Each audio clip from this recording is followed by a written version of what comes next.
And are we live, Ashley? Yes, we are. All right. Hello, everyone. This is Randy Kirk. If you've come to the right place, you are here to watch a webinar with regard to how to create, edit, and otherwise utilize YouTube videos and other and videos in general to help to grow your business. And it looks like we've got a nice little group on board today.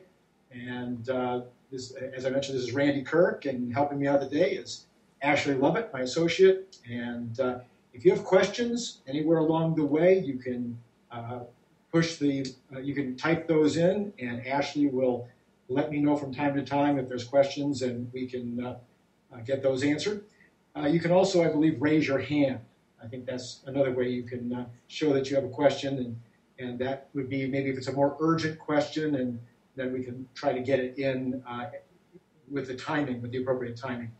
So once again, glad to have you all here. We're going to be talking about YouTube videos. Randy Kirk and Associates, which is my marketing consulting firm, has done something on the order of 12 or 1,300 videos at this point for our clients. And over the course of doing all those videos, we've hopefully gotten better and better at it and developed some techniques and approaches that have resulted in actual sales at retail. So the first subject of the day is, why in the world would you want to do this? What are the goals of YouTube video? I am assuming I don't have to sell you that it's a good idea or you wouldn't be here. But basically, I think I read the other day where 60 hours of YouTube videos are being uploaded every minute. And that's just YouTube. That doesn't count the others we'll talk about in a little while. There's a bunch of other folks out there like YouTube that are much smaller. There's also the business of YouTube search, okay? YouTube search, which is what I have it open to right now, is the second largest search engine. So something on the order of 12% of all searches that people do are online are done on the YouTube search engine right here, okay? So they don't search, in this case, Google. Rather, they open up YouTube and they search specifically within YouTube. Now, while a lot of that searching that takes place is probably unrelated to commerce, because it may be more like cute cat videos or something of that nature, a very large percentage of search on YouTube is commerce related. And that would be particularly true of things like bicycles themselves, the actual bike, where somebody is looking for a detailed explanation by a professional with regard to the bike. It would also be true of how-tos. So how to fix a flat or how to do simple repairs on the road. So people do use the YouTube search engine for how-tos as well as technical information about products that they might be interested in buying. Those are two good categories. But of course, not only do you find YouTube videos when you search YouTube, but when you search on Google under a category, let's say, I'll use a different brand here. If you were looking up Trek Road Bikes 2012 in the general search, which I'll just do that real quick. Let's switch over here and just do Trek, let's see, 2012 Trek bicycles. And this is a general Google search.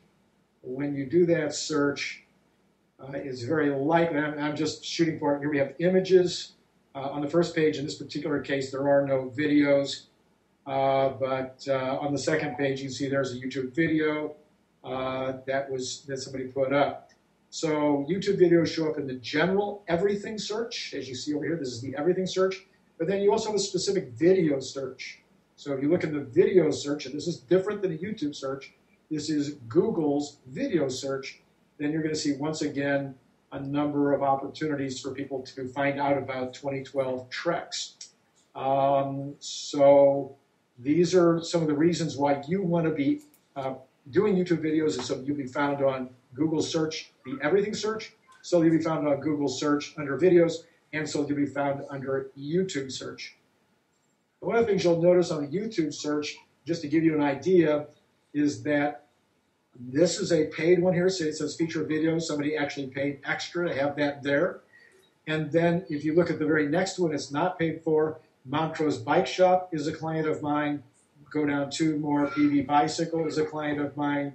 So you can see that it's not, if you do this right, you can get your videos up very highly ranked. You'll notice that Montrose Bike, PV Bicycle, and another PV Bicycle specialized videos show up even before you get to specialized own channel, okay? So you can do very, very well if you follow the direction of what we're talking about today. Now, obviously, the ultimate goal of doing YouTube videos and any kind of video is to get people to buy more stuff from you. And we have absolute certainty that this works because our clients report that they are having people walk in the door who are saying, we saw your YouTube video and that's why we're here today. So we know it works. We have the proof, and we can't recommend it enough in terms of being a very low-cost way to get the job done. I'm trying to get this little tag here to show, and I'm not having a very good time here, so let's move it a little bit different so that you can, in case you need to reach me for any reason, if you want to talk about marketing, if you want to talk about anything, there's how you reach me. Okay, let's move on then. What are the critical elements? So you're going to put this YouTube video together, and like anything else, there's some criteria, there's some stuff you want to grab a hold of right away. They're going to determine whether or not this is going to be something that causes people to come in and buy from you.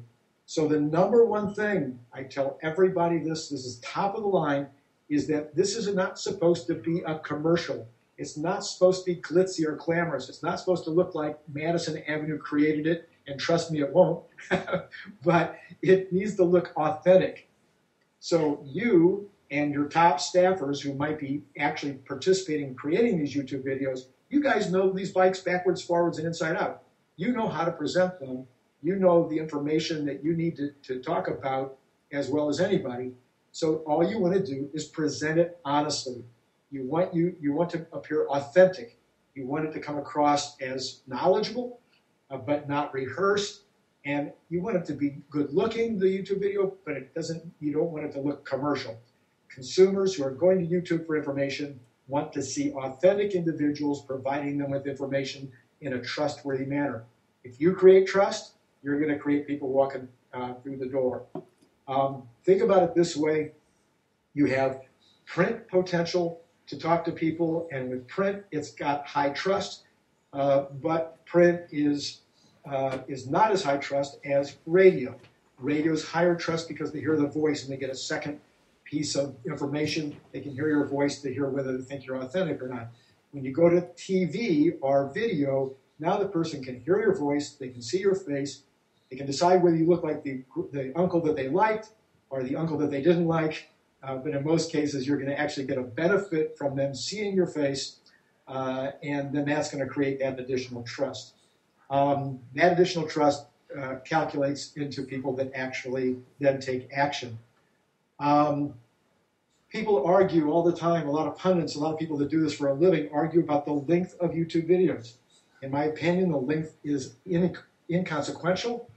It can be anywhere from 45 seconds if it's just a BMX bike, doesn't have a lot of information that you can share, up to, it could be 6, 7, 8 minutes if it's it requires a lot of detail, like on some of the mountain bikes. So there's a range of length that's going to be potentially possible. Don't worry about how long it is. People will stay as long as they're interested. But you do want to give them information up front about how to contact you. Make sure that is in the first 15 to 20 seconds so that they do decide not to listen to 6 or 7 minutes of content. They do have the information they need to pick up the phone and call you, or the address to find you, or your web address in order to learn more about your shop. So doesn't matter how long it is, tell the complete story. Tell what you think the consumer needs to know in order to make a decision.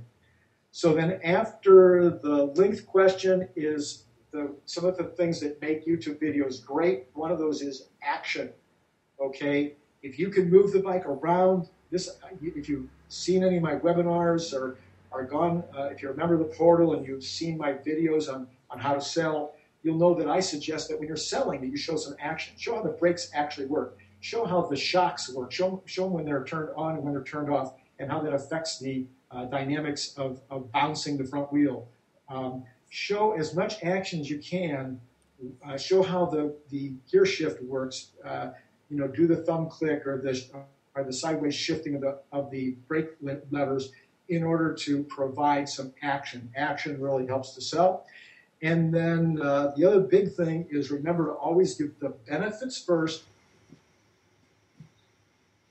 Start with all the hardware. Start with why.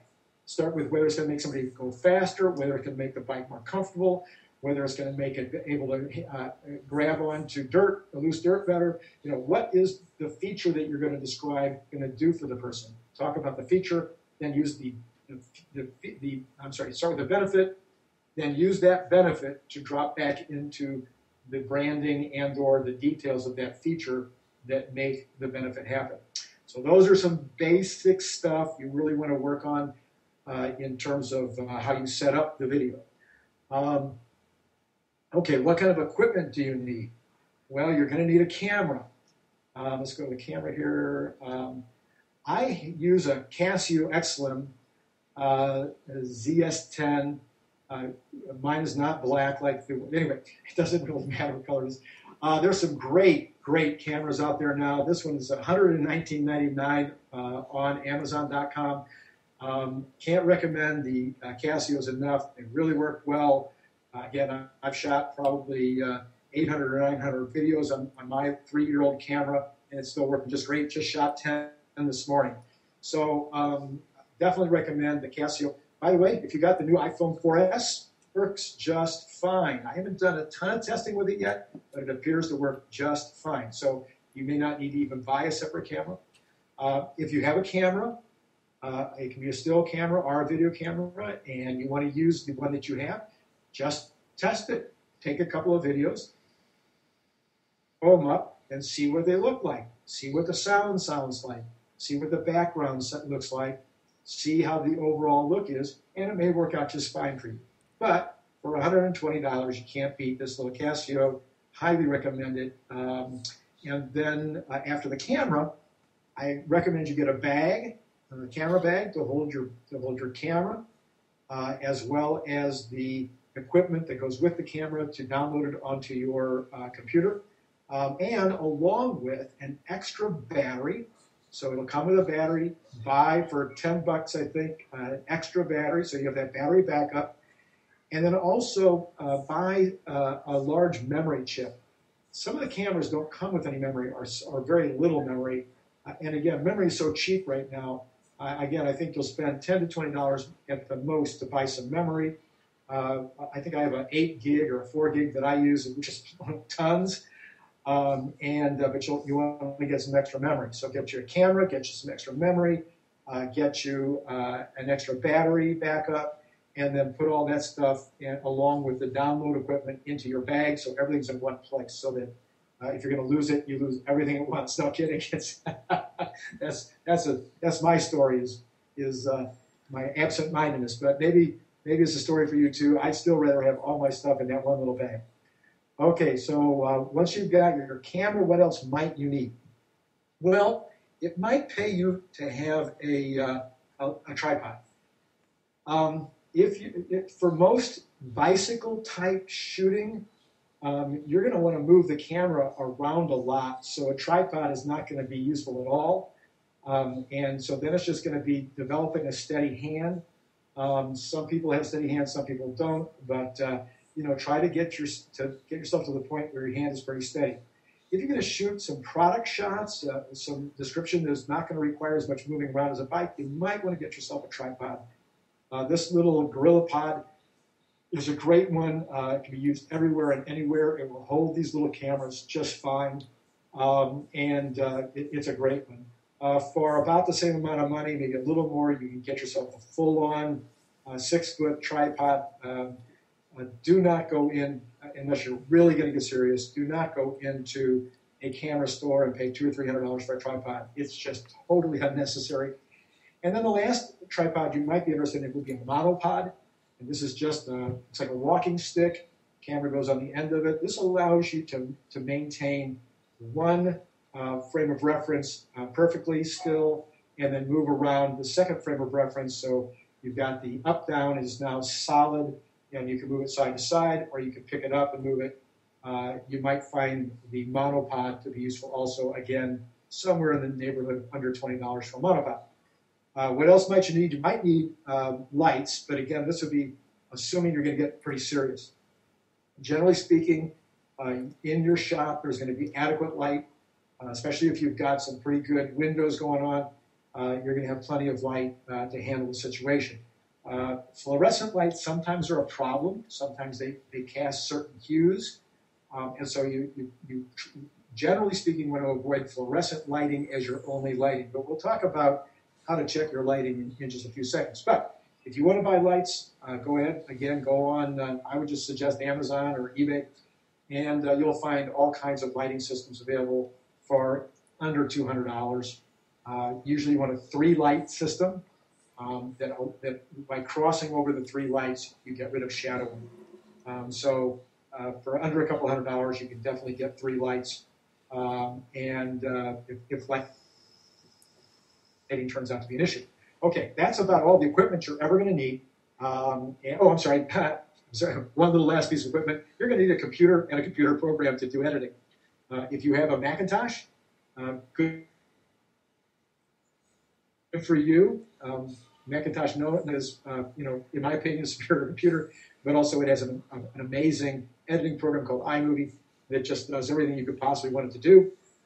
If you get serious again, if you really want to go crazy, there are nice editing programs out there that cost you a couple, $300. I've never used any of those. I just know that they take hours and hours.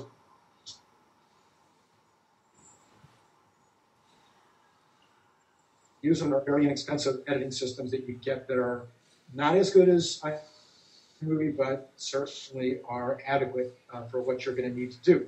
So you do need a computer and you do need an editing program unless you're going to send out for the editing. Okay, let's see. Moving on from there. What subjects make the best videos? Okay, so now you got your equipment. You kind of know the general idea of where you're going with this.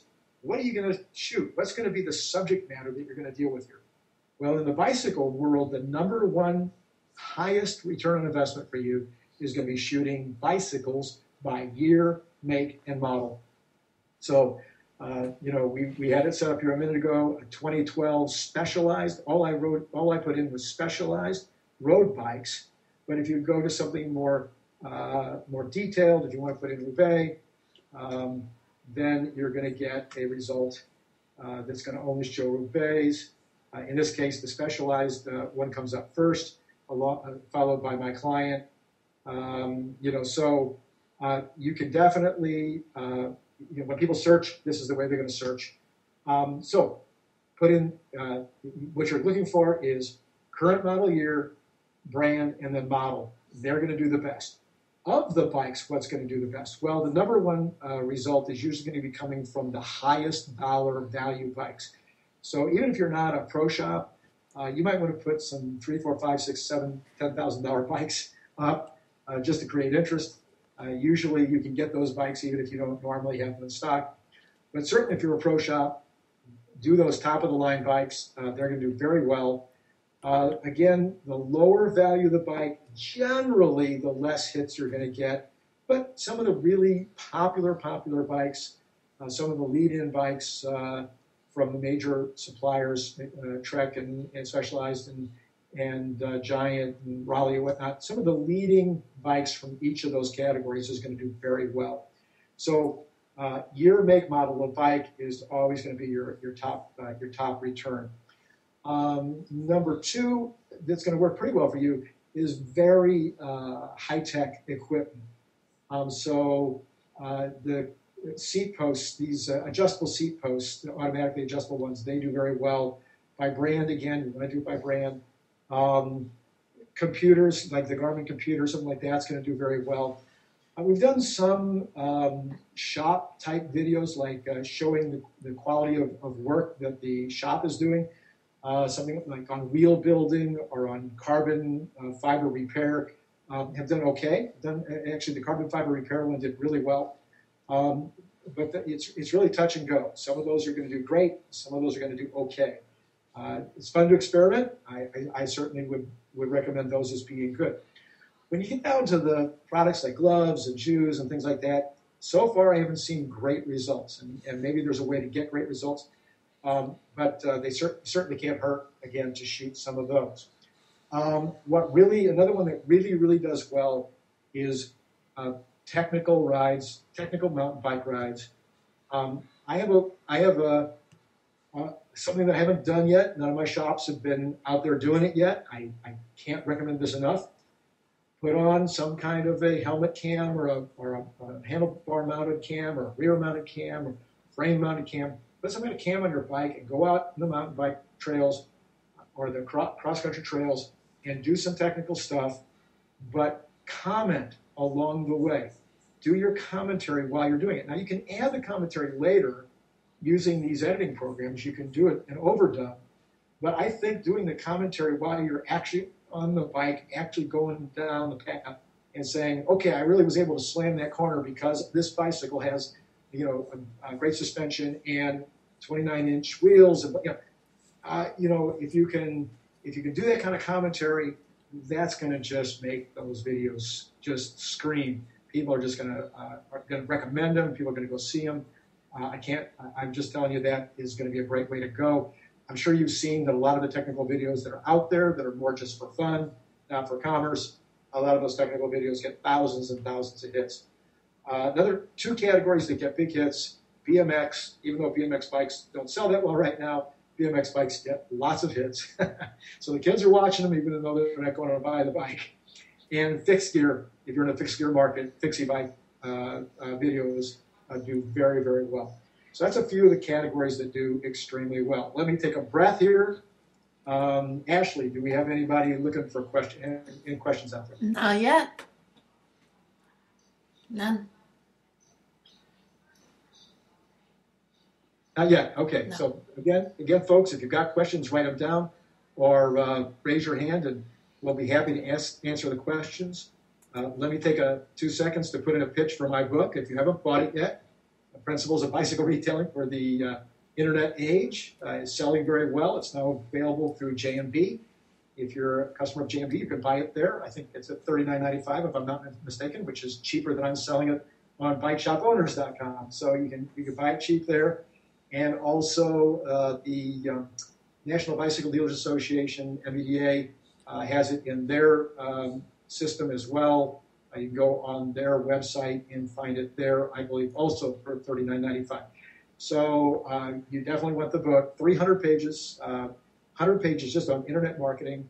If you haven't bought it yet, I just going to suggest you run right out and get your copy so that you can take advantage of what we're learning about how to properly market in today's world. Again, we do have a marketing consulting firm that deals with bike shops. We also deal with barber shops and nail shops and chimney sweeps and personal injury lawyers and all kinds of other clients. If you're interested in talking to me more about that, you've got the contact information there on the page. Okay, let's move on then to, okay, what do you want to, now you're starting to set this up. Let's assume that you're going to have a camera person, one person handling the camera, and the other person is going to be showing the bike and talking about the bike. How are you going to get the person that's doing the narration to settle down? How are you going to get them to get over their nerves? Because they're going to be nervous, okay? About 95% of my customers are nervous when they do this. So what we do to help them with their nerves. So I have some very specific instructions that I give. Number one, and this is kind of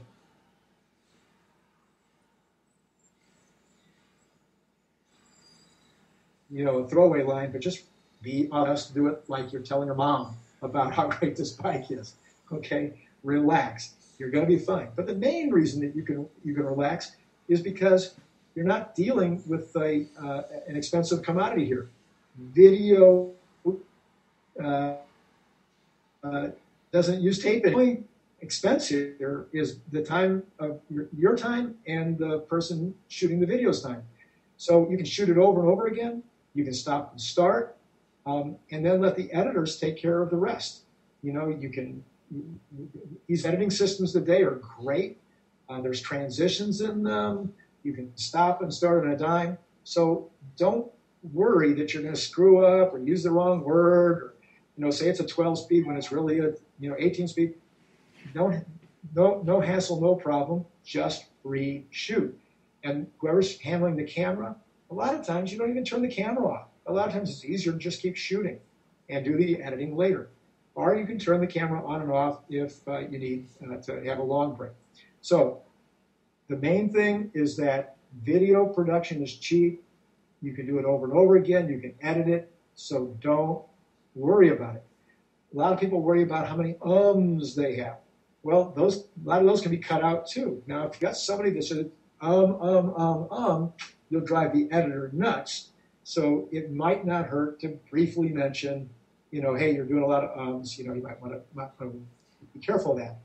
Now then, here's an important one. You want the person to try to move their hand towards the next subject before they start talking about the subject. So as they start to talk about the gear cluster or the type of drivetrain, the derailleurs that are being used, if they can move their hand toward the derailleur or the cluster before they start talking about the gear system, that helps the camera person to get over there and makes it look smoother. It's not critical, but it's a great help to the look of the video. So have the person try to always move the hand in the direction of the subject prior to starting to talk about that subject. Okay, let's see. Okay, now let's look at the video itself. Let's pull one up here. Whoops, wrong. Is this it? I think this is it. Okay, this is a video we did recently on a 2012 Giant Defy. So we're going to play this.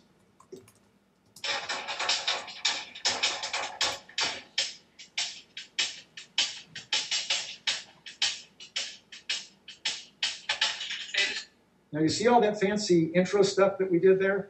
That's all done with this editing equipment on iMovie, and some of the other ones have similar things. It takes a little while to learn all that stuff, but with iMovie, there's tons of tutorials, and you can watch their video tutorials and learn how to do those kinds of special effects and whatnot. They're quite easy. You don't have to have that stuff in order to make a great video, but as you can tell, they're kind of nice. You also notice there was music. You can lay down music at the same time. I tend to lay down music maybe for the first 20 seconds, 30 seconds, and then quiet it way down for the speaker, or get rid of it entirely when the speaker starts to speak. So let's just back up a little bit, and now we'll have, this is Rick over at Pat 605 Cyclery. Now the first thing Rick's going to do is introduce himself. Oops, let's go.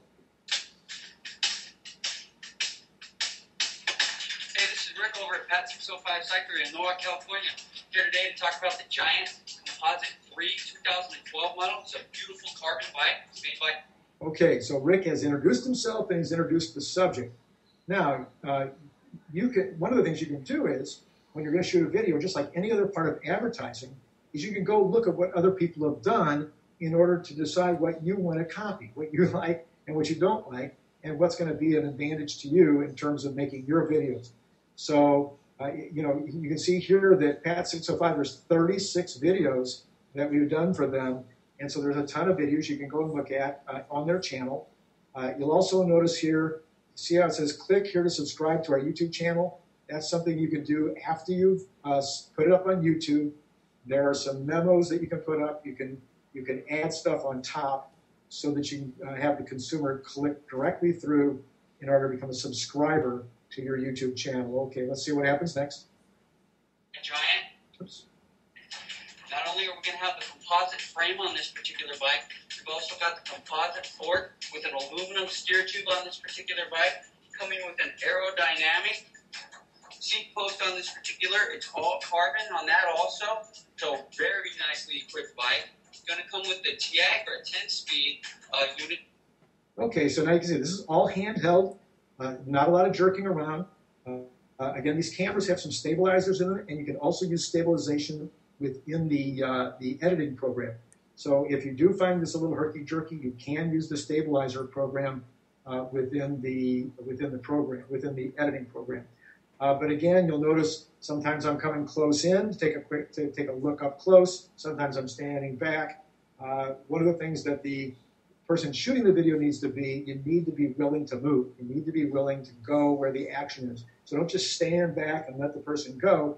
Unless you're doing all this on a tripod, then you do have to, put the tripod back and just take the entire frame. But if you've got somebody that's doing handheld, follow the action, move around, and get in there where you can get good shots of what he's talking about. You'll notice here's what we call super title. You'll want super titles throughout the presentation with your phone number, your address, maybe driving instructions, or sometimes you're going to emphasize what it is being talked about in the YouTube video. Again, the title texting is quite easy in the editing program. From Shimano, a pretty nice index shifting unit. It's going to have your braking. Now you see how the action, what I was talking about before, he's doing some action there. It makes the video so much more interesting if there's an action taking place. And your shifting here, all at one hand's touch. Also going to have your T-average railers, your 10-speed unit in the back. This bike's also going to come equipped with the PR2 giant rims and a sealed bearing hub. So that is a sealed hub, not a loose ball bearing hub. So it's a very high quality batch molding on this particular unit. Sealed bearing bottom bracket on this particular bike. Okay, I think you're beginning to get the point. We do a exit similar to what we did in the beginning.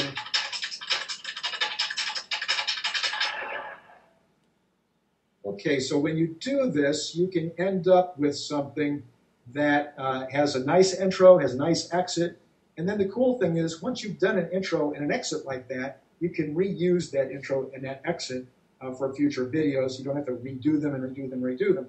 So there are ways to copy that over and save you some time in the future. Okay, so we had the guy identify himself, identify the shop, and then the subject of the video. Then the narrator leads the camera. You saw how he kept on showing me where he was going to go all throughout the video. And then he created action. Now then, let's say you've gone in, you've got all that part right, but trust me, at some point along the line, you potentially may mess up the video and have to go redo it. What are the most likely ways you're going to mess up the video and have to redo it? Lighting would be probably the most likely, and sound would be the second most likely. So you want to test your lighting and your sound before you go on and do 10 videos all with bad lighting and bad sound, which I have done. So shoot a 1-minute video. Doesn't even have to be real content, but get the sound, get the video, download it into your computer, watch it on your computer, and see if the lighting and the sound are good.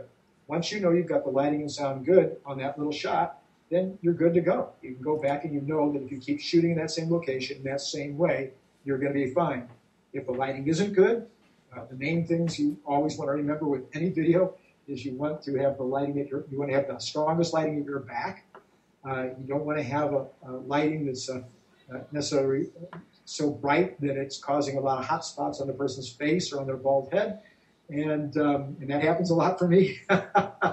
and so, there are lighting issues that are a little more detailed. But the main one is you just don't want it to be dark. You don't want it to be too bright. You don't want to have a silhouette effect because you're shooting into the light. So those are the main lighting issues. The sound issue is very interesting. Almost any of these small cameras you use, and certainly an iPhone 4S, is unidirectional on the mic. That means that the microphone is shooting straight away from you, and it's going to pick up the sound in kind of a narrow band out in front of you.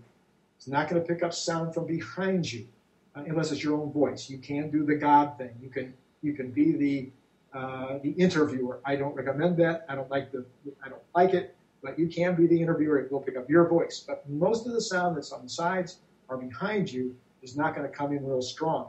The other thing is that you may be pointing down at the bottom bracket, and therefore, the microphone is now pointing down also, and the voice that is now above that is not going to be picked up. So if you're shooting bottom brackets, if you're shooting the tires near the ground, you want to get all the way down on the ground and shoot that at an angle that's still going to pick up the voice. Otherwise, the alternative to that is to make sure that the person doing the narration knows if you're down and the camera's not pointing at them or in their general direction, they need to increase their volume substantially. So my highest recommendation is, Mr. Cameraman, get down on the ground, get dirty, and make sure that the angle that you're using is going to be good enough to pick up the sound from the narrator. The other place that sometimes I have a problem on bike videos is when I'm shooting the handlebar, when they're demonstrating the brakes or the gear shifting. Sometimes I have a tendency to point down then. So again, you want to get down to handlebar level so that you're now pointing at the action, but you're still picking up the voice. So those are some critical issues with regard to sound. Okay, what happens if, okay, now you want to go to the editing process. So the editing process, a little bit about that, but you're going to download your entire video onto the editing program. And once you download the video onto your editing program, now you're going to want to cut it up, okay? So you're going to listen to the entire video and you're going to say, okay, cut out this piece and put it into the stage where you're actually going to develop it. Ashley, what's that section called? What section? The section where when you move it from editing up into the other area of the editing tool. I don't know the exact term. Yeah. I can't remember it right now anyway. But once you start doing this, you'll know what I'm talking about. So you're going to cut pieces of this up. You're going to move them into the area where you're going to turn it into a true video.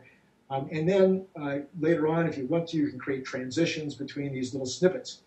Again, you want to, this takes a little practice, is to, when you've got to cut out an or a problem area, you know, making sure that you get enough content after the right before the or right after the so that you don't cut off the words.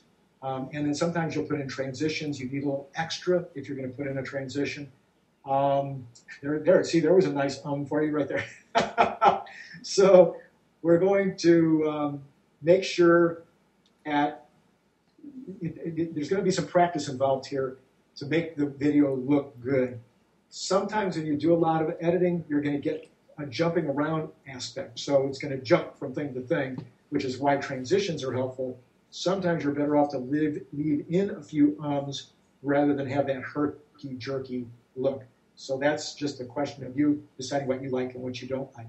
Within the editing information, you're going to be able to add those title texts that I talked about, as super titles, like your name of your store, the address of the store, phone number, the website, maybe your Facebook, all that kind of stuff can be added in while you're doing the editing.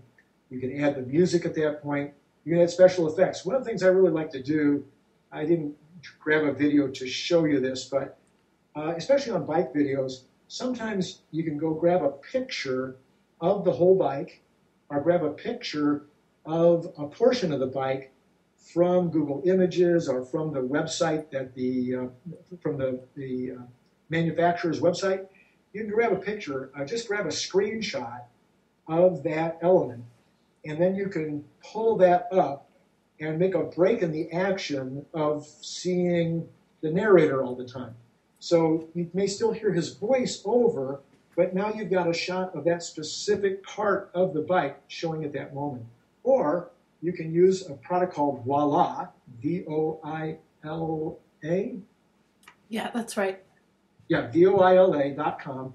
Costs $20 to $30. You can use Voila to capture videos online. So maybe there's a great technical video online or a great picture of somebody riding a racing bike, or a great video of somebody doing tricks on a BMX or a fixie. And you can grab little snippets of those videos and you can throw those in as background video instead of always showing the narrator. Or you can also drop them in as an insert where the narrator and the bike and everything are still showing, but now it's just a little insert in the video. So those are some fun things you can do in order to make the video more interesting. And then, of course, put in all your subtitles.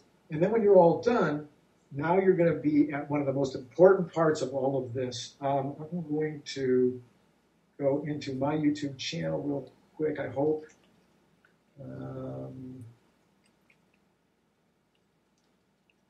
If I don't, then let's see here. So, yeah, here we go, my YouTube channel. So when you go in your channel, you got something called the Video Manager.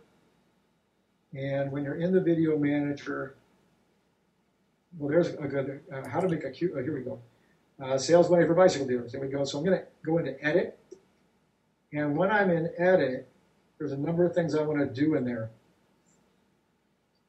Okay, well, in this case, it hasn't been done because these are not for public use. These are for the portal only. So because of that, we don't have a description or tags. However, what you're going to want to do is you're going to want to make a great title. And the title is going to be something that is going to have a lot of keywords in it. So once again, if it's a bike by year, brand, and model, then you're going to go 2012, Giant, Talon, 29, whatever the details are. You're going to want to give as much at the very beginning of the sentence of your title. You're going to want to give as many keywords as you can. Then after that, you're going to want to preferably bring in your own store information. So it could say, Giant Defy, 2012 Giant Defy available at Joe's Bike Shop in Tallahassee. Okay, so now you've given the keywords about the product, you've given the keywords about your shop and about the location. That's going to help to put you higher ranked in the places where you want to be most highly ranked. Then in the description, you're going to want to start with your the website that you're promoting, and then your phone number, and then after that, a description. Now, YouTube says that the best description is actually the text of your video. So you can have somebody, you or somebody that types really fast, go in and listen to your video and transcribe it and actually put the text of your video up as the description. YouTube actually suggests that this is a great idea. So it's surprisingly inexpensive. A typical 2-minute or 3-minute YouTube video will only take somebody 4 or 5 minutes to transcribe if they're a fast typist. And so if you're paying somebody $10 an hour, you can quickly show that even if it takes 10 minutes, it's only costing you a couple bucks to get that transcription. So you can put that up as your description. Within that description, you'd also want to put information about how to find you. So once again, maybe across the street from Denny's at the corner of X and Y, some easy directions, some easy stuff for people to find your shop. And down here at the bottom is tags. And tags are your most important keywords. So once again, I would put in your year, make, and model. In this particular case, we've been talking about a 2012 Giant Talon, comma. Okay, always put a comma. Then I might put mountain bike. Then I might put, whatever, describe the bike, use the keywords that people are going to be looking for. So if it's a road bike, mountain bike, fixie bike, fixed gear. If you're doing fixed gear stuff, there's like fixie, fixed gear, single speed. So you want to put in as many keywords as you can, and then location information. So once you put in all the specific keywords about the product, now put in keywords that have to do with your geographic area. So bike shop, first of all, bike shop, bicycling, bicycle, all those major keywords, and then followed by your main city, and then all the suburbs around you, any area around you that you want to rank high for. So that's what you do in terms of setting up the title, description, and tags. This is critical. This is so important. Down here, you get 3 choices of thumbnails. So maybe you don't like, they'll choose this one here. Maybe you like this one better or this one better. All you do is click, and it will change that thumbnail. Down here, privacy. Who's going to be able to see it? You can see this is unlisted because that YouTube video is only available to members of the BikeShopOwners.com portal. And how do you become a member of the BikeShop.com portal? You buy my book, and then you get 6 months free in the portal. Okay, so, but in general, you're going to want to say public. You're going to check public. And then license, you don't care about comments. Generally speaking, you're going to want people to be able to comment. So you say allow comments. Comment voting, you can do that if you wish. Video responses, maybe you do want people to put up video responses, maybe you don't. Those are where people don't respond in text, they respond by putting up a video. Now, I've been doing this other thing over here lately on some of mine. It says, date and map. So you can put in the date, today's date. Just change that for this for the fun. And then you can put in your address down here, and it's going to determine where you are on the map. Google's all about mapping things these days, so you may want to do that as well. And then all you do is save all of this content that you've created. Once you've done that, once you save the changes, then you have these other choices that I mentioned earlier, where you can, let's go back to the video manager. And you can go over here where you've got other choices. So your choices are info and settings, enhancements, annotations, captions, and download the MP4. So if you've got a video that's been up for a while, you've got something that you need the raw footage back and you lost it, you can download the MP4 version of it. The main one I want to point to here is the annotations and the captions. So if you've left out a caption and you want to add another caption, you can do that. Annotations are the ones that click through or link. So like if you want to link to setting up subscriber, if you go to your where we go, you can also go to your channel. You are now allowed to, you're now allowed to channel with a lot of cool stuff on it. So we go to my channel, and so you can add descriptions of your shop, you can add information about your shop, you can add favorite videos that you didn't shoot, so you can have a favorite list. But basically it's going to list all your different videos here so that when people come to your channel, they can learn more about what you're doing. It will also show your subscribers, latest activity. You can decide which video is going to be featured, so you can put a featured video at the top. And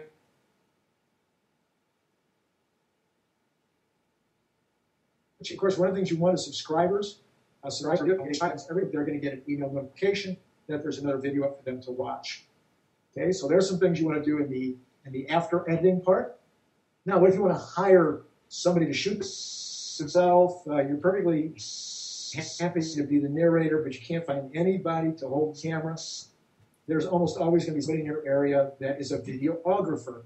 Some of them are going to charge $200 or $300 just to do, and that could be like an hour to 3 hours. Probably an average is going to be between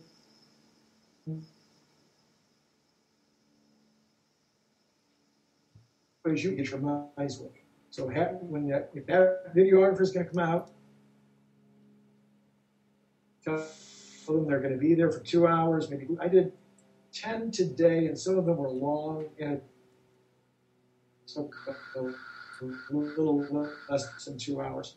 So you can do 10 videos. So lay everything out, have your bikes laid out, have everything already scheduled, know what you're going to do, get the videographer out there, and have them shoot the videos. Now, most videographers also would love to do the editing for you. Unfortunately, most videographers are going to charge you a lot to do the editing. They might only charge you $200 or $300 for the videos, but they're going to charge you maybe $100 for 2 minutes to do the editing. So this is where you want to really do some more shopping. Go on to the Odesk, odesk.com, I'm pretty sure, and put up that you need somebody to edit 15 YouTube videos. And that will, generally speaking, get you some responses. There's other places like Odesk. You can also check Craigslist. You can check with other friends. Somebody might be way happy that really knows what they're doing to come in for $100 for 2.5 hours. But that is how you can hire the video done, and that's how you can also hire the editing done. We don't do videos and video editing as a standalone anymore, but our typical client, we will do 15 videos over 90 days as part of our contract with them. So it's just a piece of what we do for our retainer clients. So that's what you want to do if you want to get somebody else to help you with these videos. I'm telling you right now that you can do it yourself, almost certainly. And if you can't, and you've got a 14-year-old in your house, they can. So I know because my kids are way better than me. Okay, we talked about the YouTube part of it. Then you want to. Then what you want to do is you want to maximize your usage. Okay, we got 10 minutes left. That should give us time to do this. You know, you've taken all this time and energy to do this. Now you want to use these videos like 20 different ways. I'm serious. This is why I wrote an article about 3 months ago, and I've got a section in my book that talks about how to maximize the use of YouTube video. That YouTube video is the foundation stone of social media. So you've shot the YouTube video, you've put it up on YouTube, you're starting to get 5 or 10 or 15 or 20 or maybe even 50 hits a day. On some good bicycle videos, you can get 100 or more hits per day. It's not unusual at all to get 1,000 or more hits per month. You know, I've had one video on a fixed gear bike, bikes that's had over 100,000 hits. So it's possible to get really good results. But one of the ways to get great results is to make that video available in more than just a YouTube lookup or a Google lookup. So what you're going to do is you're going to create a video page on your website.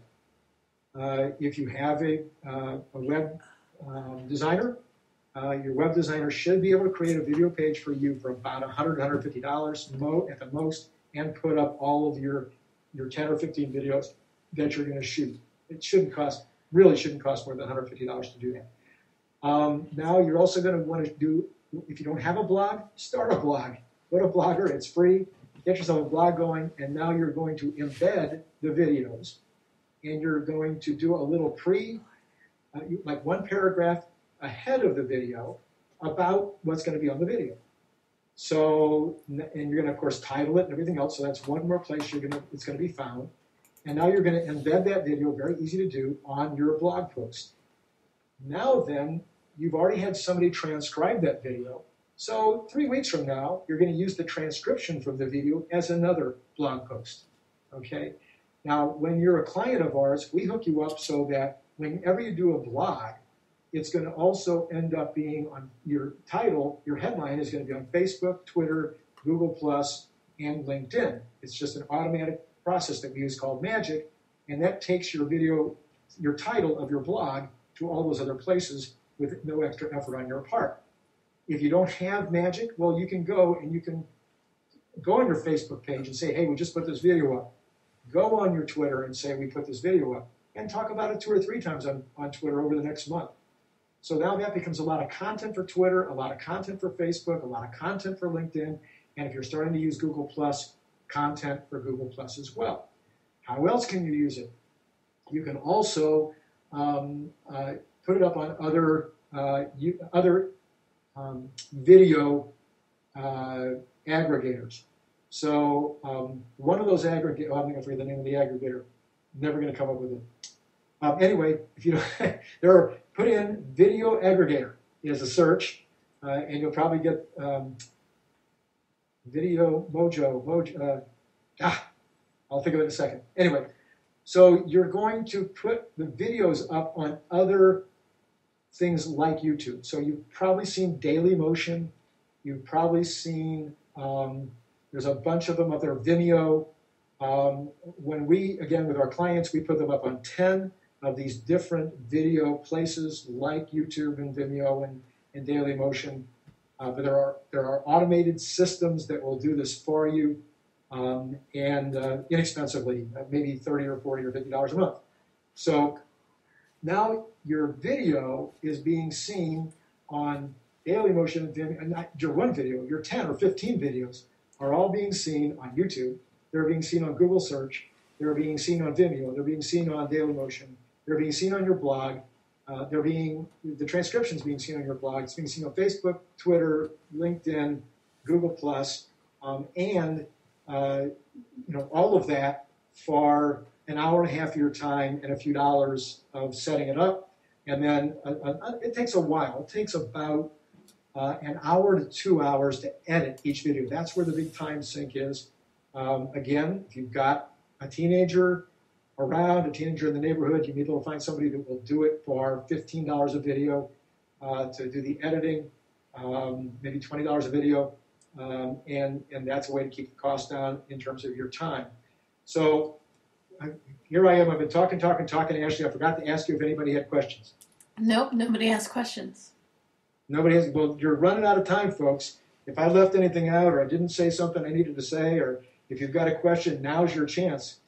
Throw it up there. We don't mind going a little bit over the hour, but maybe some of the folks that are listening mind going over the hour. But I have finished everything I needed to say. Just listening to know if you guys have questions. Hope you're all having a great season. Most of my clients have started off January pretty well, at least equal to, if not a little above last year. So hope that's true for you as well.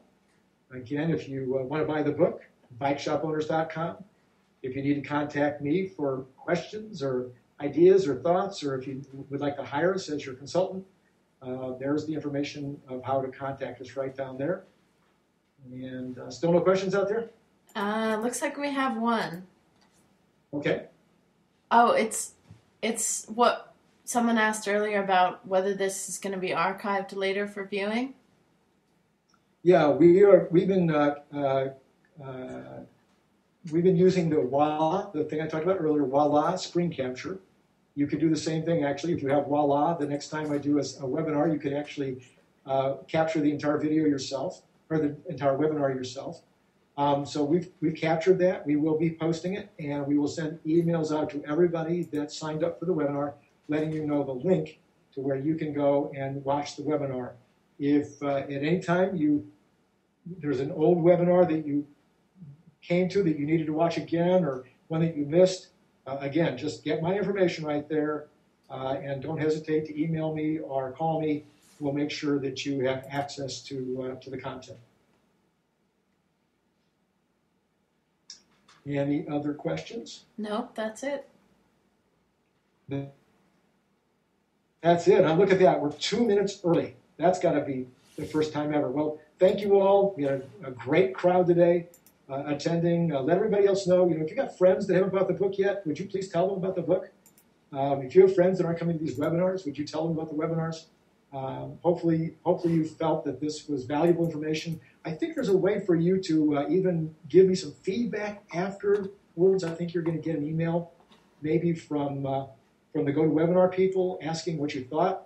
I would love to get some feedback from y'all in terms of whether I talk too fast or whether I'm not funny, whatever, or even positive comments. That would be okay too. We'd love to hear some feedback to know how we're doing with these webinars. So there you are. We are going to say goodbye for today, and good luck with shooting your YouTube videos.